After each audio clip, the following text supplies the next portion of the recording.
Who wants to start? Mikkel. Why not? Why not? I'll break the ice. Rana, thanks for a great presentation. Very inspiring. Good luck with everything you're doing. During the presentation, it wasn't clear whether you needed a specific design for a specific surface. So is every design tailored for the type of surface that you are intended to use the... Yes. The answer is yes. However, we can also design for multiple surfaces if we know what they are. Good. Does that? Yeah. Okay. Can we bounce to Ed?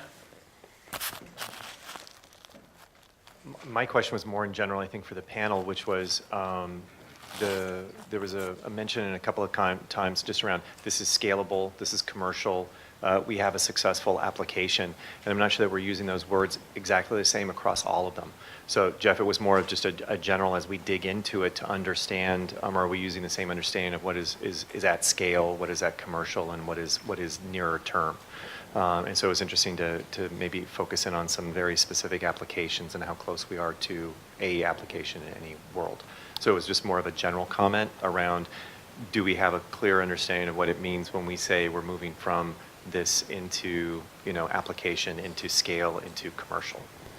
Is there a way we can get the panel to respond to that, or is that just an observation that you want? I would love to. I would love to have it, because I think each one of the innovators obviously used some of those words. I'm not sure we were using them exactly the same across all, and we may not in the next couple of days. Can I hand the conversation over to you for a second, and let's run through. Let's start with Felix, and if you can help kind of calibrate.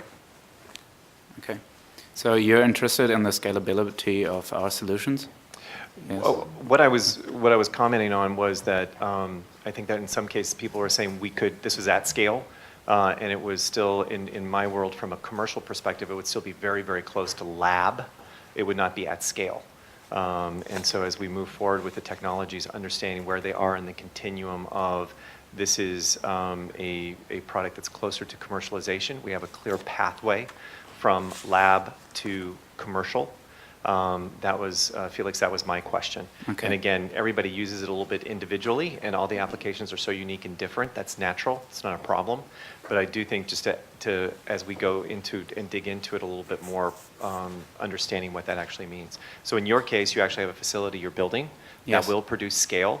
So you are moving very quickly from lab scale into actual production scale. And the quantities that you asked or that you talked about are actual scale in terms of volume. Tara, you are still maybe a little bit earlier in the process, and maybe not at that same level of where Felix is in terms of building production, and nor is that your role from CSIRO, right? That's correct. So the products that we make are definitely at the laboratory scale. They're very much the proof of principle at the laboratory scale. But I'd like to say that the protein production side of this, because this is a new technology making proteins at this sort of scale, we've been working with an industrial partner who is able, they now have a process which they can scale. So that's actually the protein production side rather than the product production side. So that is a scalable process, and they're talking about sorry? No. And so I was going to say, so in your case, what you're talking about is that there's a scale to get to goo, but that polymer or that product has not been application engineered into a specific end use yet. Is that fair, or? I think that's what I'm saying. Okay. No, and again, it's a great conversation, right? Because you may have used scale in that word, and Felix has a plant that's going to scale. In your case, you're scaling up the precursor of an application that then we could use. Yes. So it's just kind of building on some similar vocabulary so that we understand across all of them, and we're talking the same way. Lionel, did you have? No, I was just going to say that's correct, in that we have the end product has been done at a laboratory scale, but the precursor, the protein solution, has been done at volume and, in the tens of thousands of litre type volumes.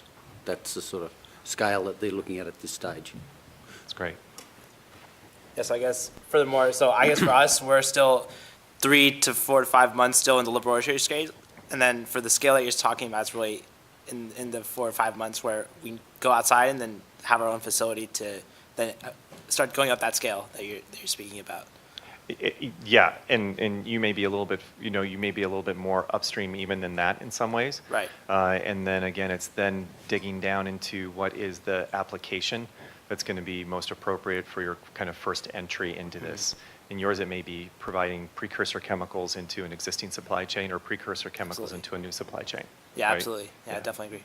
Okay. I think one way we're using scale also is that we believe our technology can be very small plants to very large plants. So if there's been any confusion about that, it's also this ability to scale to either a feedstock or a demand. So.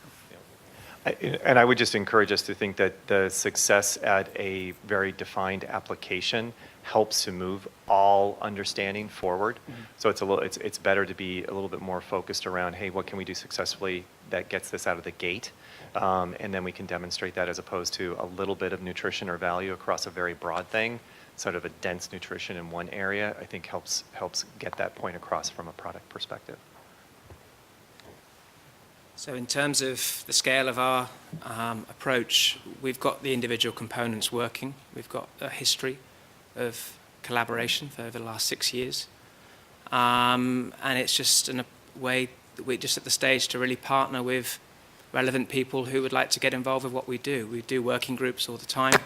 It's what our process is all about. We work with industry. We're here to provide the answers and the data for you guys to make better choices, and we really think that we can do that. Mark, I think for yours, one of the things that was interesting was, do you have a clear sort of end in mind from a ultimate consumer experience, right? So what you're trying to replace, there was a very clear reason that it was being used. There always is, right? The unintended consequences happen, but there was a very clear reason why it was used. And so it's interesting, like, what's that end point that you have that you're then backing into from a solution set? So I like the way you kind of teed it up. I want to know a little bit more about And let's what's noodle that on doing. that offline Okay. and get through.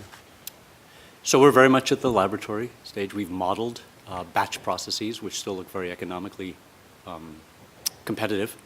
But this first little bit of money is in fact intended to go specifically to a trial manufacturer. We know the challenge in front of us, which is curing, coating. So we know what we have to do. We just have to do it at this point. So we're going to take it through trial manufacturing and then on to commercial. But our assumption standing here today is if we achieve the trial manufacturing, then going to the commercial, we'll understand the variables that we're dealing with. Can I do a temperature test with the room? Let's try out this sort of room mapping technology that we've invented. In your books, there's a subsection. You have a little write-up on each innovation, and then there's the sort of stage of the innovation, concept or whatever. Ed kind of felt like there was maybe disunity around language, around terminology, and so on. Did other people kind of get that as the presentations were rolling out? Raise your hands if you did. Don't raise them if you didn't. Yeah, so a few people. There wasn't a few nodding heads, so 4 or 5 people. That's helpful. 6 people. 7 people. Okay, question. Comment. So from a technology perspective, on the same topic of vernacular, I think it's helpful to use a few extra terms, and some of my colleagues can either agree or disagree if this is helpful, but in defense, when we're rolling out new technology, I'd like to be clear.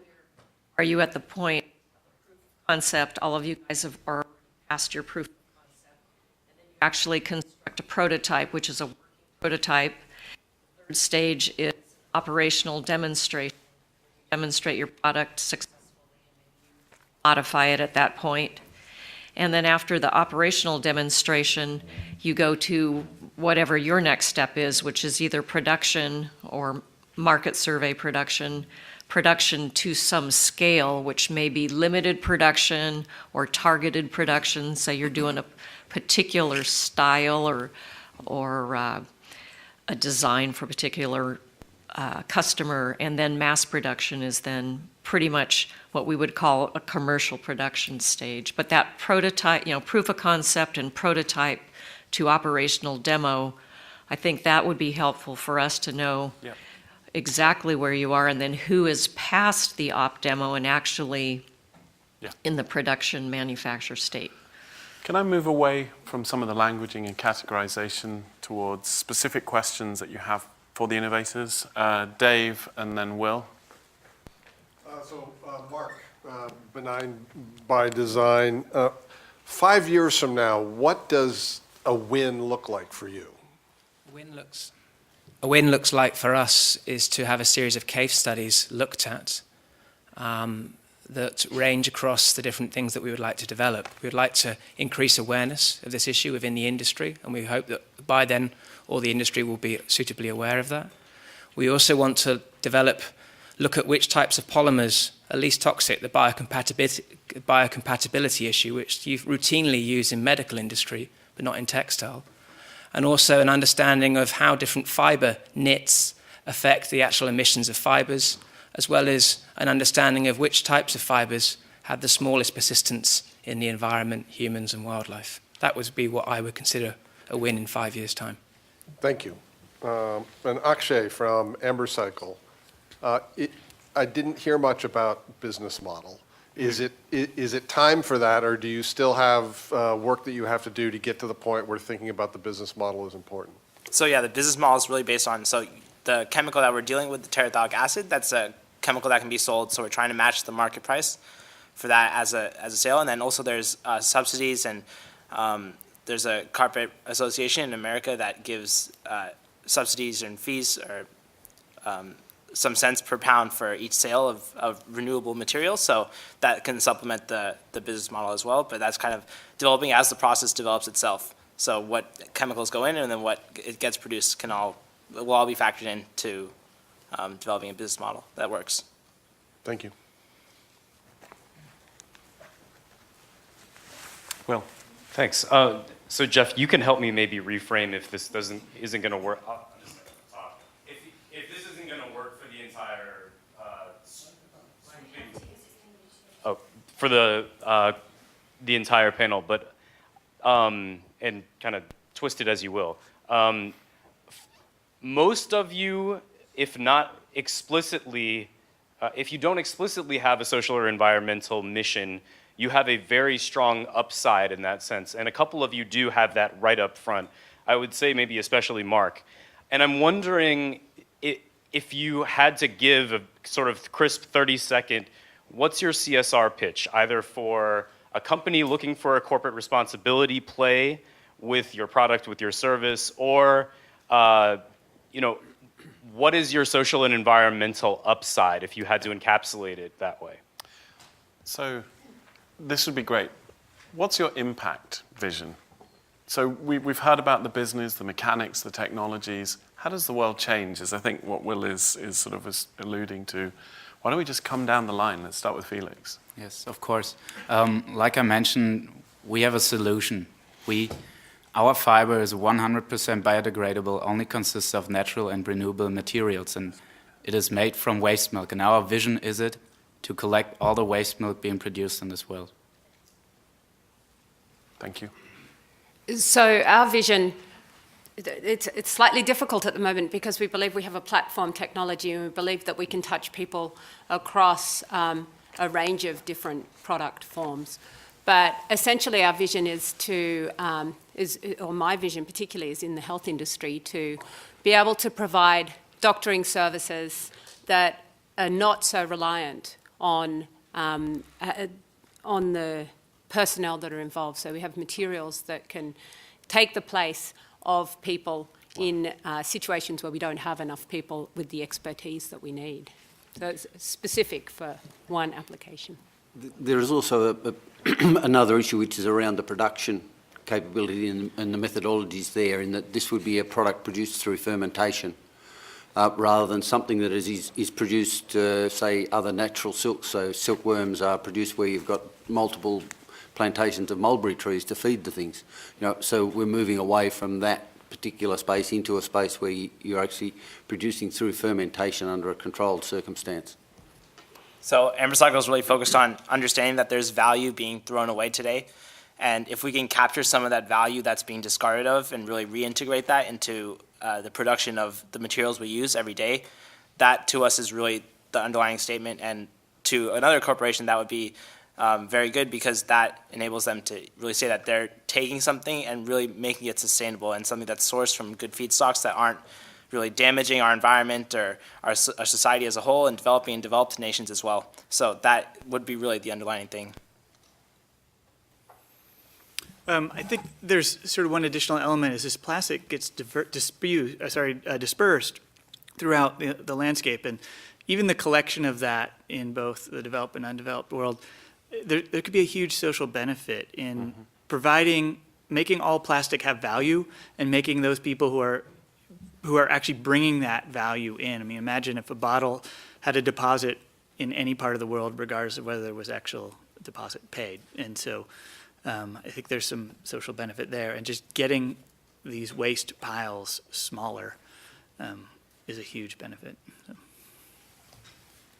From Benign by Design's perspective, it's real certainty to the public and also to industry that you've got the most cost-effective fabric with the minimal impacts in terms of social, economic, and environmental problems. And that's what we can provide, because we do this day in, day out as part of our jobs as ecologists and sustainability scientists, and we can provide that. There are two for us. The first is what I alluded to, which is the reuse part of it. Can we replace other substances or technologies that have to be disposed of today? So that's the reuse part. But in the raw material side, because we're using existing materials, we also have the ability to manage some of that. For example, one of our prospective customers gave us a list of 11 toxins that they cannot have us use. So we could look at that and say, that was okay with us. We were able to figure out how to solve this problem. So there's a raw materials component where we can perhaps be very cognizant of the responsibility of the raw materials that are feeding Geckskin, and we have some delightful leeway there, because it's the ultimate usability of it that we're shooting for, so we can maybe substitute one raw material for another if we achieve the same performance. We've had a questions proliferation, so I'm going to try and snap through these in the next 5 minutes. Forgive me if we don't get to you. Go ahead. Partnerships, you all mentioned partnerships and multiple. Can you each prioritize what's the most important partnership at this stage for you? For us, like I said, we are just setting up our pilot plant right now, but we are also looking to the next level. So after setting up our pilot plant, we are looking for partnerships who can help us giving business advice to set up our branding strategy. And second, we need people who are really well linked to help us claiming new markets, especially from the waste milk producing countries, milk producing countries such as USA, New Zealand, Australia. So brand and new markets, especially yes. USA. Yes. Okay. So from our perspective, and part of the reason we're here is that we have, our initial focus, we think, will be in the wound dressing market and the medical area. But it's really as an issue that we want to put before launch, and the council is, are there other areas that we should be focusing on? And we probably think that we will perhaps end up with a number of different partnerships, something maybe in the fibre, something in the sponge, something in the films, because these are areas that are different and specific markets that not any one particular organisation is focused on. So partners to help you identify markets. That's and correct. then commercialise and commercialise. It's to provide that alignment between our research and the market need, and then to provide that path to market. Can you also, I'm sure a question that everyone has is, how far on that journey do you guys go before you let go? Again, that is really dependent on the particular issue at hand. But we're always in many of our partnerships, and we have significant partnerships with organisations like Boeing and GE, where we work right down to the commercial end of the market. We're providing some technical support in some of those cases.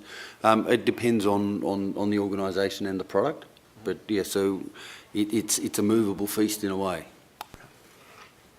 Okay, well, so we're really in between two very big segments, which is all this waste, and then very few, at least in this country, plastic manufacturers, and we're like 3 people.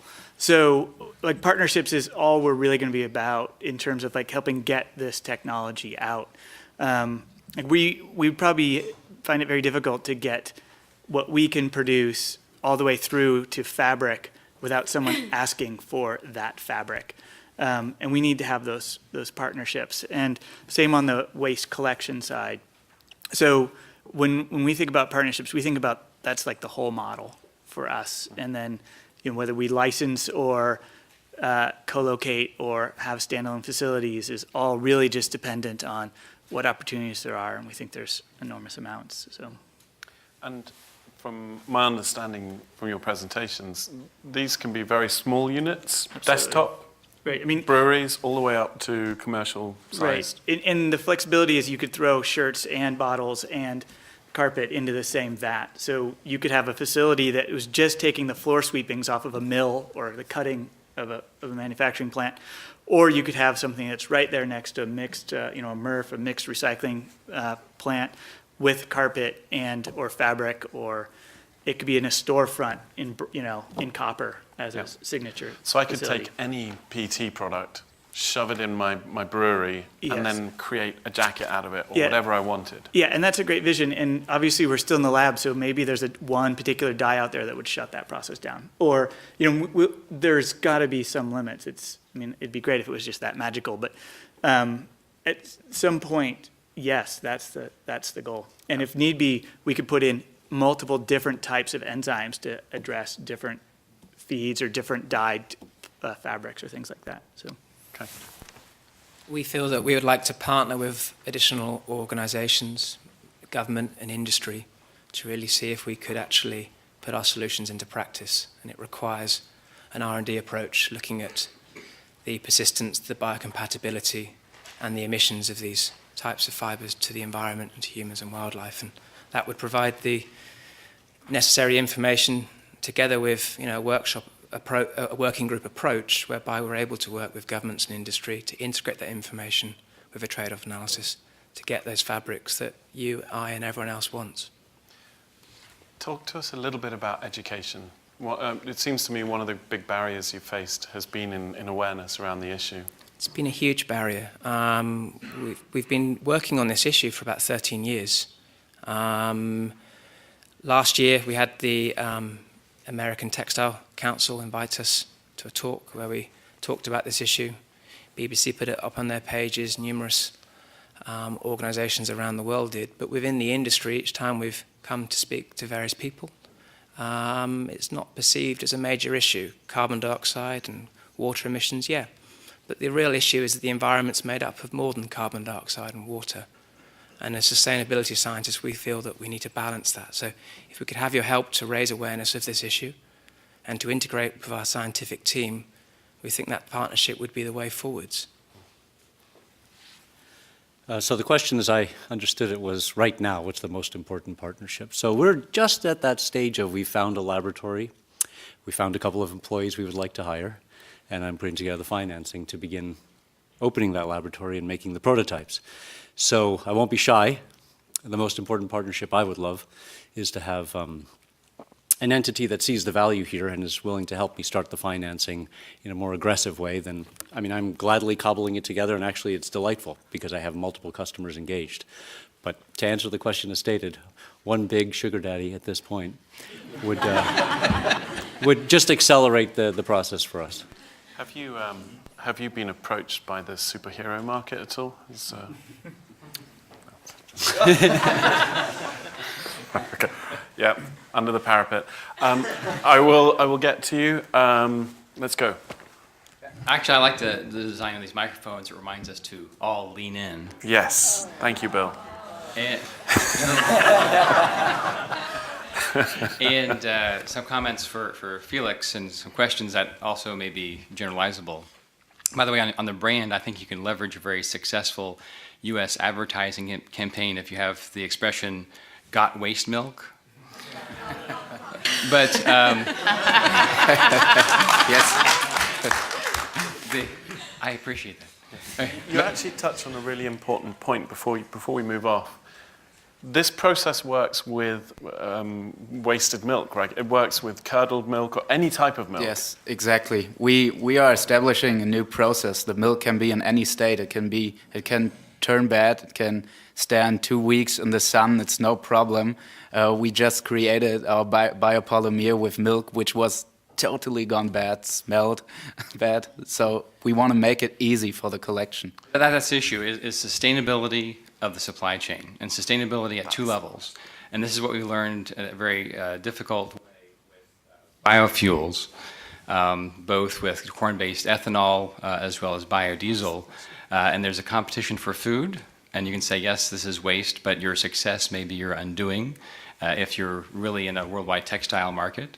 But the second aspect is building a business based on the inefficiency or lack of abilities, the stupidity, in other words, of others.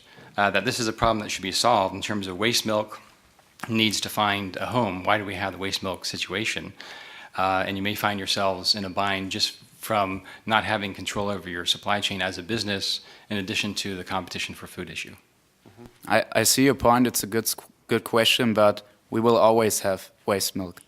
It depends on the market, what's the reason for the waste milk. But one point, yes, it's very fluctuating, but we can smoothen that supply curve because we can wait a long time to collect it. It can get sore. And also cows will still become sick. They're animals. So, and when they're sick, you cannot use the milk for consumption.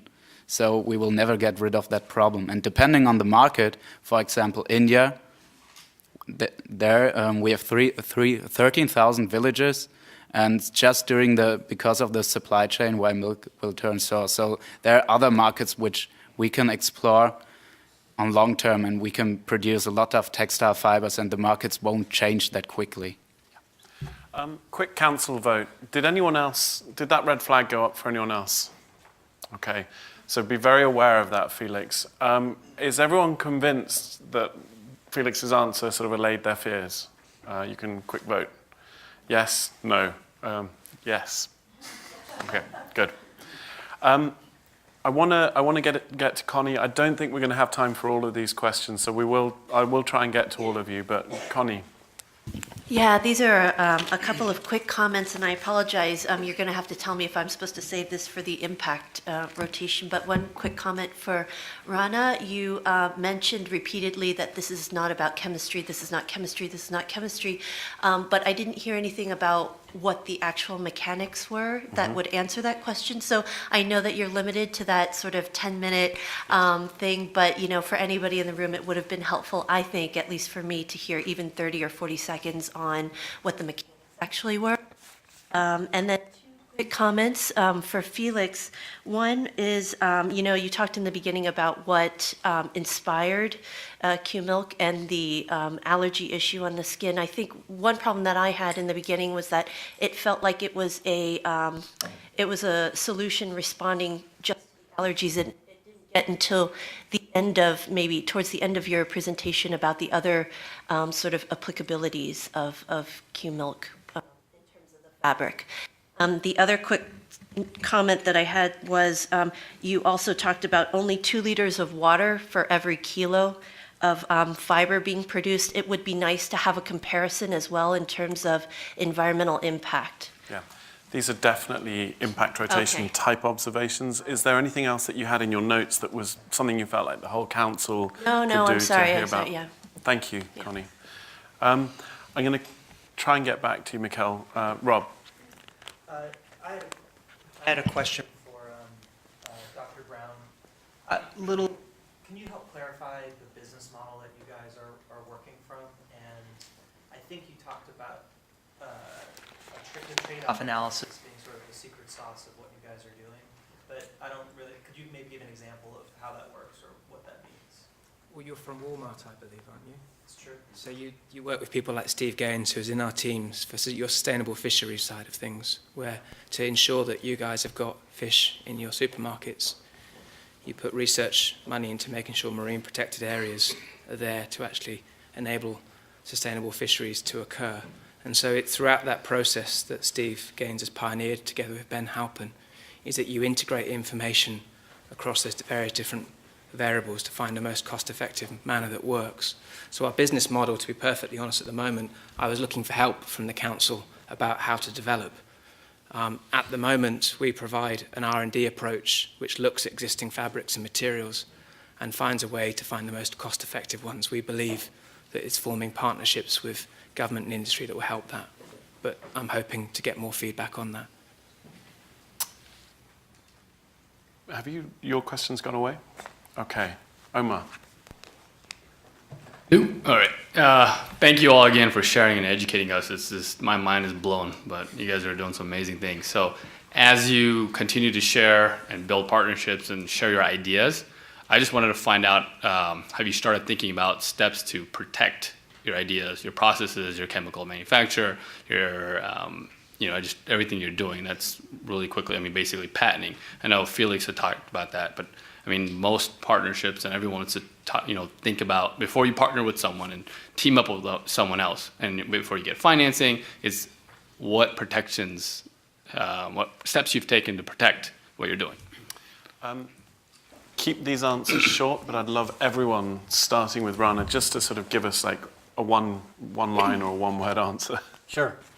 So we have 5 patents filed through the university. I'm sure the company will file more, but we're going to continue to protect our IP and engage in contractual relationships with our customers henceforth. We've not put any patents forwards. We're happy to look at that approach. But at the moment, our techniques are very novel, and so that's what we need to work with the council on to develop where we need to go from there. And your help and input would be really useful. The answer is yes. We are trying to map that exact strategy, and we know there's some issues of, if we do a full patent on every single detail, that's public knowledge. And so we're really trying to get the best advice we can on which way to go with the trade secret or the patent, but we'll be definitely filing patents as we go. Actually, can you explain to us why that's an issue?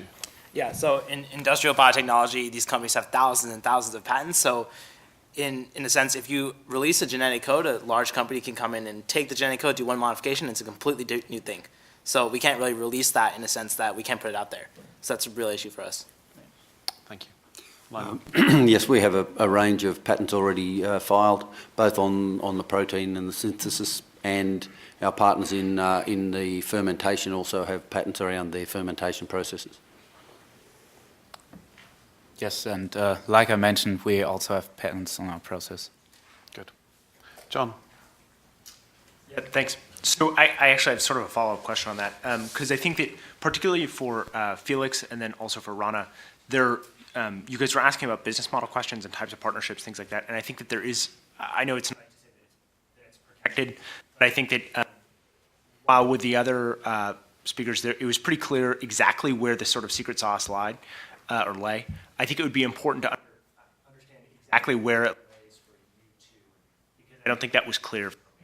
So I think that not just that it's patented, but exactly where and what is the piece that you guys are protecting, because that plays critically into how you partner. Okay, we are not patent. Is this working? We are not patented on our recipe. We are patented on our production process, on our process. Can I just get a temperature test from the room? The IP situation across the presentations, can you with a show of hands, how many people felt concerns or interest around IP as the presentations unfolded? Yeah.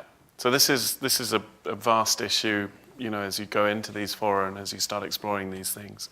Mikhail. Thanks, Jeff. As this discussion unfolded, I was sort of thinking back to the very first launch meeting we had, which was Launch Water, because there's some similarities here, which is that all innovators are very early stage. Mm-hmm. And as a result of that, the impact rotations spent a large amount of the time discussing application.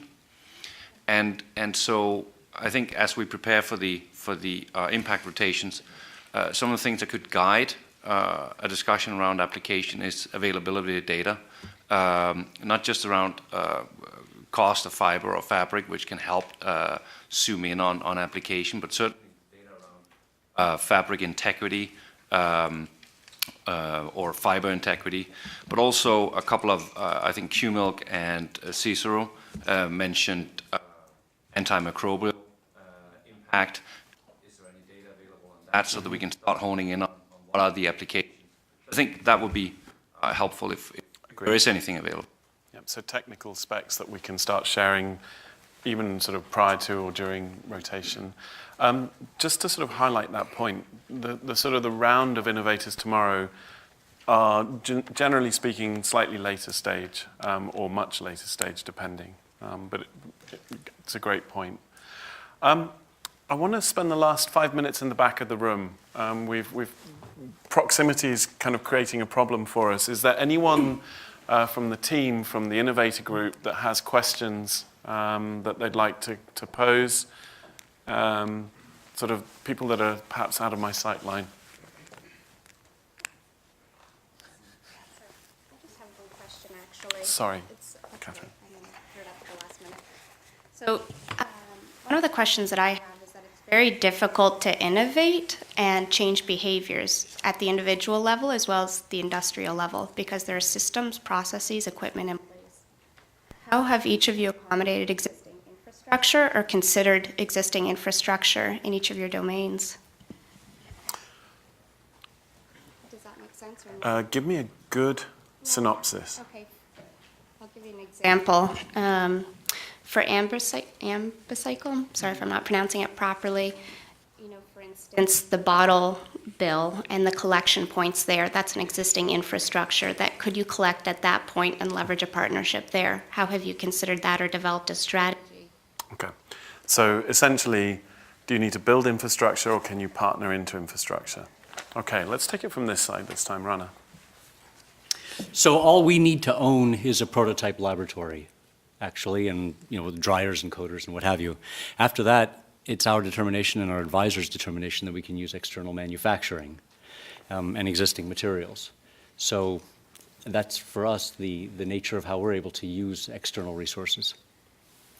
So existing infrastructure that we've leveraged at Benign by Design are scientists at the University of Sydney who have developed the only method to identify bits of plastic particles and other polymers in the tissues of organisms. That's their only technology that they've developed themselves. Where we've needed experts in human health, we've gone to the Fenberg Wine School in Chicago, at Northwestern, and then our UC Davis connection with Chelsea Rockman has got the EPA certified lab for toxicity.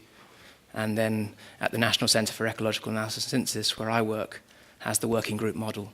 So we've only gone out to areas where we've needed to, when that infrastructure hasn't been in-house, but the collaborations work. I think in terms of infrastructure, I only see partnerships, and we shouldn't have to necessarily reinvent anything that's already there. We might have to invent some collection systems in order to allow people to bring that value and receive that value from the process we have. So I really think that really it's about partnerships, and infrastructure is just part of those partnerships. And I think because we're going back into the exact plastic manufacturing process, everything downstream of us is exactly the same. There's no disruption. We're just increasing value and decreasing problems.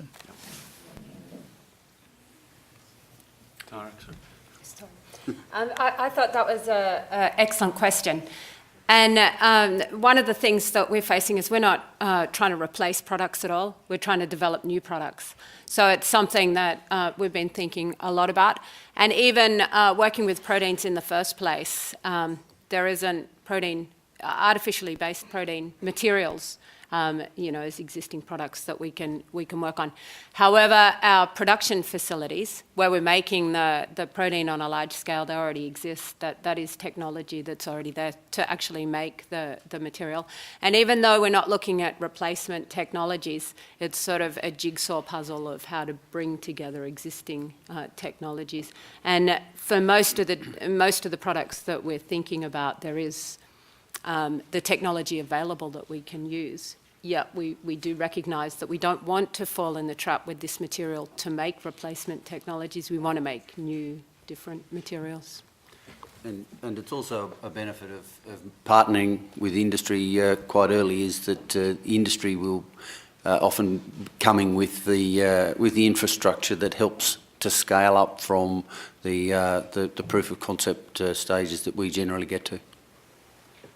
Well, we have the advantage that that our technology is based on existing technology, which needs to be modified slightly, but in a positive way, that our product actually is easier being produced than other products. Also, the milk is easier processed than the regular milk, because we do not need to stick to any hygienic restrictions or whatever. Okay, I'm going to poach 5 minutes from you all. I just have a couple of close-up and wrap-up questions. My call again to the folks that aren't in Sightline, is there anyone that really has a burning question that they feel everyone needs to think about? My question, Felix has an answer for this, but in thinking about partnerships and mass production, are you limited to certain geographic areas? Well, first of all, and this is a question for others. I think, Felix, you have a pretty clear answer. Yeah, of course, we go there where the waste milk is being produced.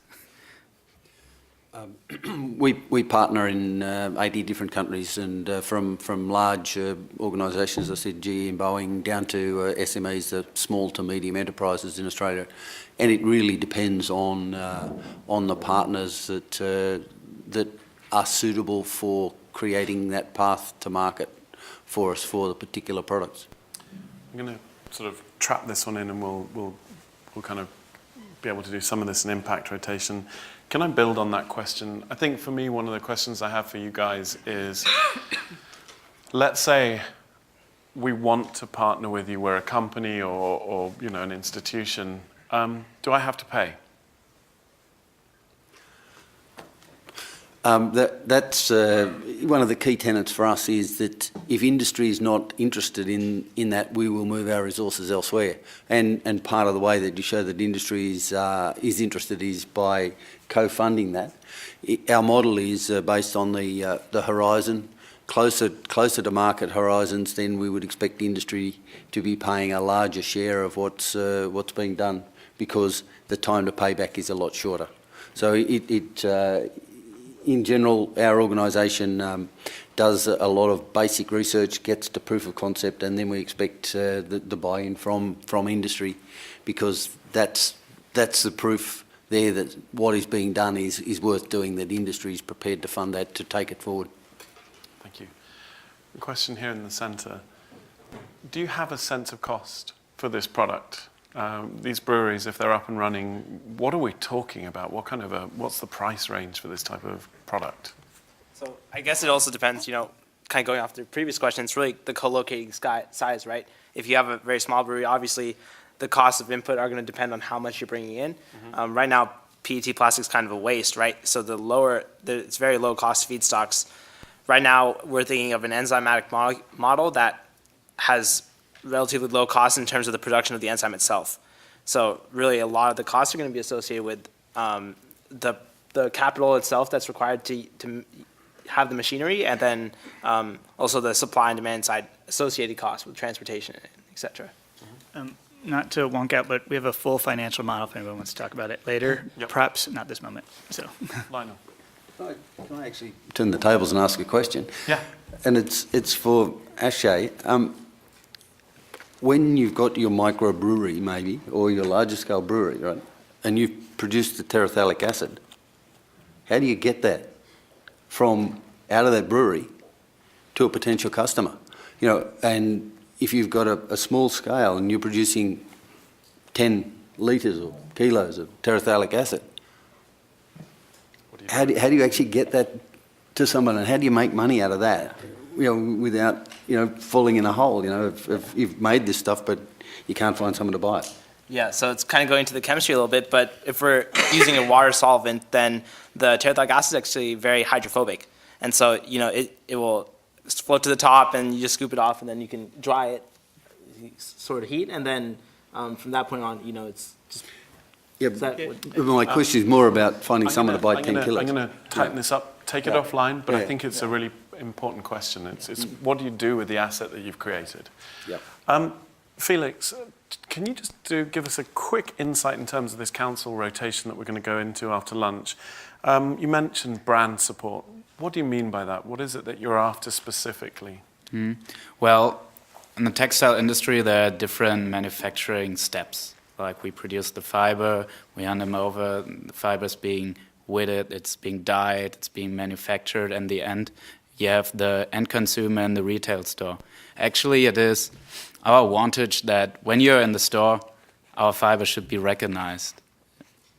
And this is also a question we have: how do we set up such a strategy that the end consumer will know he's buying Qmilk fiber? Thank you. Mark, tiny fibers in the ocean, emissions essentially from different fabrics. Are we talking about some sort of fabrics emission marketplace? Could you see this rolling up to sort of equivalency like a carbon marketplace or something like that? I could do, to be perfectly honest. I mean, a carbon dioxide issue is associated with an emissions structure, and so using a similar thing to deal with this issue in terms of that you're providing a market to actually reduce these types of emissions, I think could be a key way forward. So I would just need to partner with relevant people who have set up those types of markets to understand how the information that I collect and use and process would be in a useful format for those people to move it forward with me in partnership. Thank you. Rana, I have one question. I also have an observation. By focusing on the idea of how a gecko grips onto surfaces, you actually managed to get a 3x sort of superior performance from your materials. Is that correct? Actually, it's 5. 5x. Can you explain that to misspoke. us? Yeah, sorry. Yeah, that's right. Can I explain that to you? I mean, there's a, 4.5 pounds per square inch force capacity of a gecko climbing up a wall, and depending on the substrate and depending on what it is we're trying to achieve, we've achieved 10 times. But I think it's safe to say overall in the multiple surfaces and experiments that we've run, we've achieved at least 5 times across different experiments in the laboratory beyond what a gecko is capable of doing. I'm going to nail you as well. You got a question about the mechanics. Yeah. Talk to us about it. Spend 30 seconds, Good. 40, just Gladly. give us a little bit more because I'm not sure people are understanding the innovation. Yeah, you know what happened was when I started it, I started talking about the mechanics because I need to tell you anatomy. And that all of a sudden up in 10 minutes I was telling you nomenclature and I realized you would have said, oh my God, what the heck's he talking about? Geckskin has 3 pieces. 3 pieces to its anatomy. Not surprisingly, one side that we're adhering to a substrate is called the pad. The other side is called the skin. And then this is called the tendon. So structurally, when I keep saying structure, that's the structure. Now, the question here is, so in the IP, the first, the foundational patent is describing that structure and the relationship between tendon, skin, and pad. And that's really the innovation, which is to say the stiffness of that tendon to which I referred is actually quite counterintuitive. That is to say, the stiffer the tendon, the stronger the Geckskin. And we almost want to say, gee, it doesn't want to make something very compliant so they can meld with its surface. There's 2 pieces here. There's a stiffness and there's draping. What geckos do is they drape the surface that they're climbing on. And that's the relationship with the skin and the pad, is where that relationship achieves the draping on a surface. Then the relationship between skin, pad, and tendon, and the stiffness of the skin, stiffness of the tendon, where they interact, how they interact. As my colleagues like to say, how the tendon impregnates the skin is the innovation.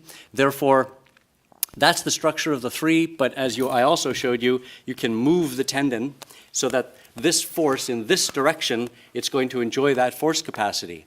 But by merely pulling to the side, right? By merely pulling to the side, it'll peel right off. So that's the whole point of how you place the tendons structurally on the skin and pad. But what's not obvious to people, I've had this question many times and then I'm done. They say, well, how big does the Geckskin have to be on the surface to hold something big? And the answer is, it's not a question of the size of the skin pad. In fact, the question of stiffness of the tendon adds an enormous amount of strength. And this carbon fiber Kevlar has a very different property of strength from, say, this carbon fiber from this nylon. So understanding what you want to achieve in the user experience, as we like to say, it has an enormous impact, and therefore maybe we want to use 2 or 3 Geckskins on a wall to hang something very heavy. But then the question is, what's the nature of that user experience? So tell me if that at least begins to answer the structural question. Chemistry is not absent, because with the elastomer there is chemistry, naturally, but that's not the innovation. And there's a lot known about that chemistry, and we're now discussing partnerships with chemical companies who understand how to solve problems of hydrophobia and dirt resistance and what have you. Thank you. I have a sense that this is going to emerge more, and I'd really like the council to dig into it, because I'm sure that in really unlocking and understanding it, then we'll see the opportunity more clearly. I just want to mention something else about Rana's work. There is an innovation hidden within the innovation, and that is around the financing of his work. It's a completely unique model across the 60 or 70 innovators that we've dealt with at launch in terms of advanced market commitments, partnerships to co-develop resources, co-share risk, and take them out of the lab. Can you give it a name? I'm not going to ask you to explain it, but Rana is going to kind of provide resources for launch to then be able to work that model into other innovators and work with other innovators. That's new to you me. Remember? I don't. The student book. Oh, yeah, the student book, right. Customer financing is what I teach my students. Customer financing, vendor financing. So I call this part of the customer financing category. How do I get my customers to assume the risk and be a partner and help me finance this? Great. We have taken 10 extra minutes of your time. We did start 10 minutes late. So I really appreciate all of your inputs, thoughts, focus, and attention. I'd really like just one last round of applause and then lunch. Thank you.